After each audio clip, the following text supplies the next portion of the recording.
ದಾವಣಗೆರೆಯಲ್ಲಿ ಆಸ್ಪತ್ರೆಯ ಜನರಲ್ ವಾರ್ಡ್ಗೆ ನುಗ್ಗಿದ ನೀರು, ರೋಗಿಗಳ ಪರದಾಟ. ಚಿಕ್ಕಬಳ್ಳಾಪುರದಲ್ಲಿ ಅಬ್ಬರದ ಮಳೆಗೆ ದಾಳಿಂಬೆ, ಸೌತೆಕಾಯಿ ನೀರು ಪಾಲು. ತುಮಕೂರಿನಲ್ಲಿ ತುಂಬಿ ಹರಿತಾ ಇರೋ ಕೆರೆ ಕಟ್ಟೆಗಳು. ಚಿತ್ರದುರ್ಗದಲ್ಲಿ ಸೇತುವೆ ಮುಳುಗಡೆ, ಶಾಲಾ ಕಾಲೇಜಿಗೆ ತೆರಳೋಕೆ ವಿದ್ಯಾರ್ಥಿಗಳ ಪರದಾಟ. ಎಲ್ಲವನ್ನ ನೋಡೋಣ ಕರ್ನಾಟಕ ಟಾಪ್ 20ಯಲ್ಲಿ. ದಾವಣಗೆರೆಯಲ್ಲಿ ಮಳೆರಾಯ ಸೃಷ್ಟಿಸಿದ ಅವಾಂತರ ಅಷ್ಟಿಷ್ಟಲ್ಲ. ರಾತ್ರಿ ಸುರಿದ ಮಳೆಗೆ ಹೊನ್ನಾಳಿ ತಾಲೂಕು ಆಸ್ಪತ್ರೆ ಸಂಪೂರ್ಣ ಜಲಾವೃತವಾಗಿದೆ. ಜನರಲ್ ವಾರ್ಡ್, ಐಸಿಯು ವಾರ್ಡ್ಗೂ ನೀರು ನುಗ್ಗಿ ರೋಗಿಗಳು, ರೋಗಿಗಳ ಸಂಬಂಧಿಕರು ರಾತ್ರಿ ಎಲ್ಲ ಪರದಾಡಿದ್ದಾರೆ. ಕ್ರೀಡಾಂಗಣದಿಂದಲೂ ಕೂಡ ಮಳೆ ನೀರು ಸಾರ್ವಜನಿಕ ಆಸ್ಪತ್ರೆ ಒಳಕ್ಕೆ ನುಗ್ಗಿದೆ. ಆಸ್ಪತ್ರೆಯ ಶಸ್ತ್ರಚಿಕಿತ್ಸಾ ಕೊಠಡಿ, ಔಷಧ ವಿತರಣಾ ಕೊಠಡಿ, ಹೆರಿಗೆ ವಾರ್ಡ್, ಐಸಿಯು ಘಟಕಕ್ಕೂ ನೀರು ನುಗ್ಗಿತ್ತು. ಹೆರಿಗೆ ವಾರ್ಡ್ನಲ್ಲಿದ್ದ ಬಾಣಂತಿಯರು ಹಾಗೂ ಐಸಿಯು ಘಟಕದಲ್ಲಿದ್ದ ರೋಗಿಗಳನ್ನು ಬೇರೆಡೆಗೆ ಸ್ಥಳಾಂತರ ಮಾಡಲಾಯಿತು. ಏಕಾಏಕಿ ಆಸ್ಪತ್ರೆಗೆ ನೀರು ನುಗ್ಗಿದ್ರಿಂದ ಆತಂಕಗೊಂಡ ರೋಗಿಗಳು ಕಂಗಾಲಾದರು. ಆಸ್ಪತ್ರೆ ಸಿಬ್ಬಂದಿ ರಾತ್ರಿಯೆಲ್ಲ ಜಾಗರಣೆ ಮಾಡಿ ಮಳೆ ನೀರನ್ನು ಹೊರಕ್ಕೆ ಹಾಕಿ ಆಸ್ಪತ್ರೆಯನ್ನು ಕ್ಲೀನ್ ಮಾಡಿದ್ದಾರೆ. ಸೂಕ್ತ ಚರಂಡಿ ವ್ಯವಸ್ಥೆ ಇಲ್ಲದೆ ಇದ್ದಿದ್ದರಿಂದ ಏಕಾಏಕಿ ಆಸ್ಪತ್ರೆಗೆ ನೀರು ನುಗ್ಗಿದೆ. ನಗರದ ಎಲ್ಲಾ ಕಡೆ ಹರಿದು ಬಂದ ನೀರು ಏಕಾಏಕಿ ಆಸ್ಪತ್ರೆ ಒಳಗೆ ನುಗ್ಗಿದ್ರಿಂದ ಇಷ್ಟು ಅವಾಂತರ ಸೃಷ್ಟಿಯಾಗಿತ್ತು. ಒಂದೇ ರಾತ್ರಿ ಸುರಿದ ಮಳೆಗೆ ಹೊನ್ನಾಳಿಯಲ್ಲಿ ಪ್ರವಾಹ ಸ್ಥಿತಿ ನಿರ್ಮಾಣವಾಗಿದ್ದು, ಆಸ್ಪತ್ರೆ ಅವಾಂತರ ನೋಡಿದ್ರೆ ಇಲ್ಲಿನ ಜನಪ್ರತಿನಿಧಿಗಳ ನಿರ್ಲಕ್ಷ್ಯ ಎದ್ದು ಕಾಣುತ್ತೆ. ಚಿಕ್ಕಬಳ್ಳಾಪುರ ತಾಲೂಕಿನ ಹಲವು ಕಡೆ ಕಳೆದ 2 ದಿನಗಳಿಂದ ಭರ್ಜರಿ ಮಳೆಯಾಗ್ತಿದೆ. ಪರಿಣಾಮ ಚಿಕ್ಕಬಳ್ಳಾಪುರ ತಾಲೂಕಿನ ಹರಿಸ್ಥಳ ಗ್ರಾಮದಲ್ಲಿ ಕೆರೆಗಳಿಗೆ ಸಂಪರ್ಕಿಸುವ ಕಾಲುವೆ ಒತ್ತುವರಿಯಾಗಿದ್ದು, ಮಳೆ ನೀರು ರೈತರ ಜಮೀನುಗಳಿಗೆ ನುಗ್ಗಿದೆ. ಇದರಿಂದ ನೂರಾರು ಎಕರೆ ರೈತರ ಜಮೀನು ಜಲಾವೃತವಾಗಿ ರೈತರು ನಷ್ಟ ಅನುಭವಿಸುವಂತಾಗಿದೆ. ದಾಳಿಂಬೆ, ಸೌತೆಕಾಯಿ ಸೇರಿದಂತೆ ತರಹೇವಾರಿ ಹೂ ಬೆಳೆಗಳು ಮಳೆ ನೀರಿನ ಪಾಲಾಗಿವೆ. ಸೇವಂತಿಗೆ ಹೂ ತೋಟದಲ್ಲೇ ಮಳೆ ನೀರು ಹರಿಯುತ್ತಿದ್ದು, ತೋಟವೆಲ್ಲ ಕೆರೆಯಂತಾಗಿದೆ. ಒತ್ತುವರಿ ಕಾಲುವೆ ತೆರವು ಮಾಡದೇ ಇರೋದ್ರಿಂದ ಅವಾಂತರ ಆಗ್ತಿದೆ ಅಂತ ಗ್ರಾಮಸ್ಥರು ಆಕ್ರೋಶ ವ್ಯಕ್ತಪಡಿಸಿದ್ದಾರೆ. ಚಿಕ್ಕಬಳ್ಳಾಪುರ ತಾಲೂಕಿನ ಹರಿಸ್ಥಳ ಗ್ರಾಮದ ಬಳಿ ಇವತ್ತು ರೈತರು ಪರದಾಡುವಂತಹ ಪರಿಸ್ಥಿತಿ ನಿರ್ಮಾಣವಾಗಿದೆ. ಕಾರಣ ಯಾಕೆಂತಂದ್ರೆ ಇವತ್ತು ಹರಿಸ್ಥಳ ಗ್ರಾಮದ ಮೇಲೆ ಇರುವಂತಹ ಕೆರೆಯಿಂದ ಮತ್ತೊಂದು ಕೆರೆಗೆ ಸಂಪರ್ಕ ಕಲ್ಪಿಸುವಂತಹ ಕಾಲುವೆ ಒತ್ತುವರಿಯಾಗಿದೆ. ಹಾಗಾಗಿ ಇವತ್ತು ಒತ್ತುವರಿಯಾದಂತಹ ಪರಿಣಾಮ ಇವತ್ತು ಕೆರೆಗೆ ಹೋಗಬೇಕಾದಂಥ ಮಳೆಯ ನೀರೆಲ್ಲವೂ ಇವತ್ತು ರೈತರ ಜಮೀನುಗಳಿಗೆ ನುಗ್ಗುತ್ತಾ ಇದೆ. ಹಾಗಾಗಿ ಹರಿಸ್ಥಳ ಗ್ರಾಮಸ್ಥರು ಬೆಳೆದಿದ್ದಂತಹ ಹಲವು ಬೆಳೆಗಳು ಇವತ್ತು ಮಳೆಯ ನೀರಿನ ಪಾಲಾಗಿರುವಂಥದ್ದು. ಕಳೆದ 2 ದಿನಗಳಿಂದಲೂ ಕೂಡ ನಿರಂತರವಾಗಿ ಮಳೆ ಸುರಿತಾ ಇದೆ. ಹಾಗಾಗಿ ರೈತರ ಜಮೀನುಗಳೆಲ್ಲವೂ ಕೂಡ ಸಂಪೂರ್ಣ ಜಲಾವೃತ ಆಗಿದೆ. ಇವತ್ತು ರೈತರು ಬೆಳೆದಿದ್ದಂತಹ ದಾಳಿಂಬೆ ಇರ್ಬೋದು, ಸೌತೆಕಾಯಿ ಇರ್ಬೋದು, ಆಲೂಗಡ್ಡೆ ಇರ್ಬೋದು, ಹಲವು ತರಹೇವಾರಿ ಹೂವಿನ ಬೆಳೆಗಳು ಎಲ್ಲವೂ ಕೂಡ ಇವತ್ತು ಮಳೆ ನೀರಿನ ಪಾಲಾಗಿರುವಂಥದ್ದು. ಜಮೀನುಗಳು ಒಂದು ರೀತಿ ಕೆರೆಯಂತೆ ಭಾಸ ಆಗ್ತಿದೆ. ತುಮಕೂರು ಜಿಲ್ಲೆಯಲ್ಲಿ ನಿನ್ನೆ ಇಡೀ ರಾತ್ರಿ ಮಳೆ ಸುರಿದಿದೆ. ಬಿಟ್ಟು ಬಿಡದೆ ಮಳೆಯಿಂದಾಗಿ ಕೆರೆ ಕಟ್ಟೆಗಳು ತುಂಬಿ ಹರಿಯುತ್ತಿವೆ. ತುಮಕೂರು ನಗರದ ಕೆಇಬಿ ಸರ್ಕಲ್ ಸೇರಿದಂತೆ ಬಹುತೇಕ ರಸ್ತೆಗಳು ಜಲಾವೃತಗೊಂಡಿವೆ.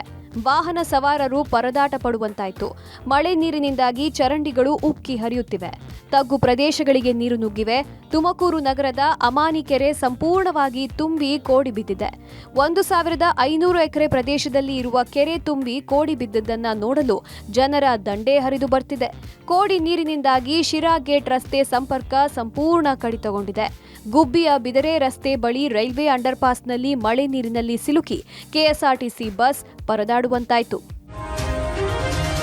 ತಡರಾತ್ರಿ ಸುರಿದ ಮಳೆಯಿಂದ ಚಿತ್ರದುರ್ಗ ಜಿಲ್ಲೆಯ ಚಳ್ಳಕೆರೆ ತಾಲೂಕಿನ ಮನಮಯ್ಯನಹಟ್ಟಿ ಗ್ರಾಮದ ರಸ್ತೆ ನೀರಿನಲ್ಲಿ ಮುಳುಗಡೆಯಾಗಿದೆ. ಗ್ರಾಮದ ಕೆರೆ ಕೋಡಿ ಬಿದ್ದಿದ್ದು, ಆ ನೀರು ರಸ್ತೆ ಮೇಲೆ ಹರಿದ ಪರಿಣಾಮ ಸೇತುವೆಯೂ ಮುಳುಗಡೆಯಾಗಿದೆ. ಬೆಳಗ್ಗೆ ಶಾಲಾ ಕಾಲೇಜಿಗೆ ತೆರಳುವ ವಿದ್ಯಾರ್ಥಿಗಳು ರಸ್ತೆ ದಾಟಲು ಪರದಾಡಿದ್ರು.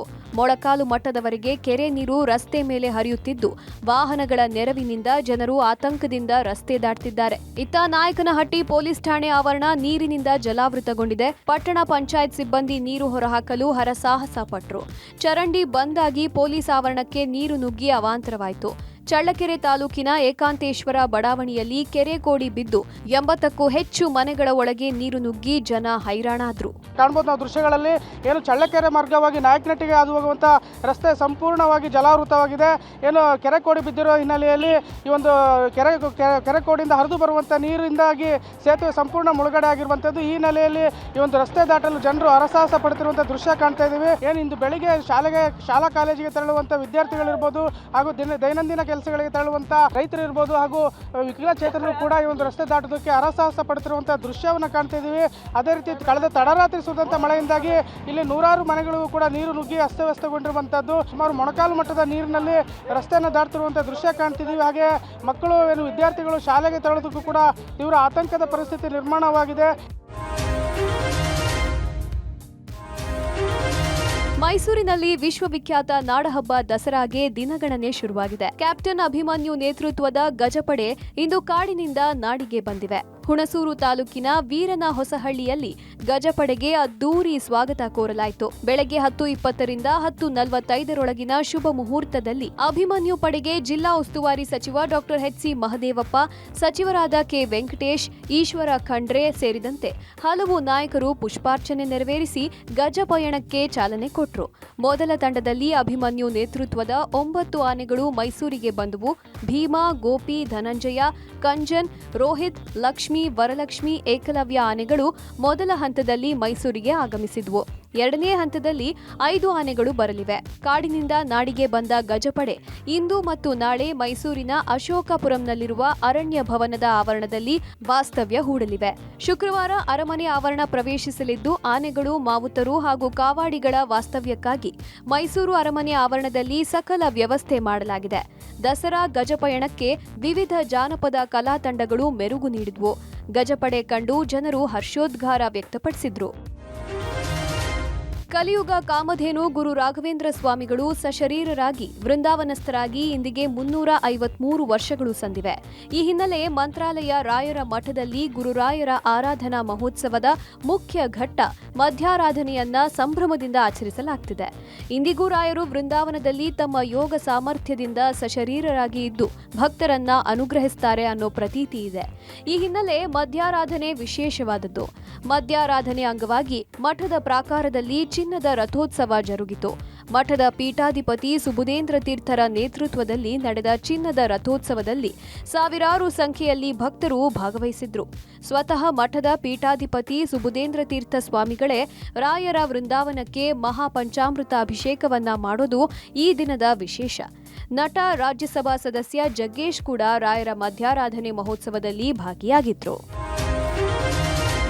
ಬಳ್ಳಾರಿ ಜಿಲ್ಲೆಯಾದ್ಯಂತ ಭಾರೀ ಮಳೆಯಾಗಿದೆ. ಹಲವೆಡೆ ತಗ್ಗು ಪ್ರದೇಶದ ಮನೆಗಳಿಗೆ ನೀರು ನುಗ್ಗಿ ಜನ ಪರದಾಡಿದ್ದಾರೆ. ಸಿರುಗುಪ್ಪ ತಾಲೂಕಿನ ಎಂ ಸೂಗೂರು ಗ್ರಾಮದಲ್ಲಿ ಮಳೆ ನೀರು ಮನೆಗೆ ನುಗ್ಗಿದ್ದರ ಪರಿಣಾಮ ಮನೆಯಲ್ಲಿದ್ದ ದವಸ ಧಾನ್ಯವೆಲ್ಲವೂ ನೀರು ಪಾಲಾಗಿದೆ.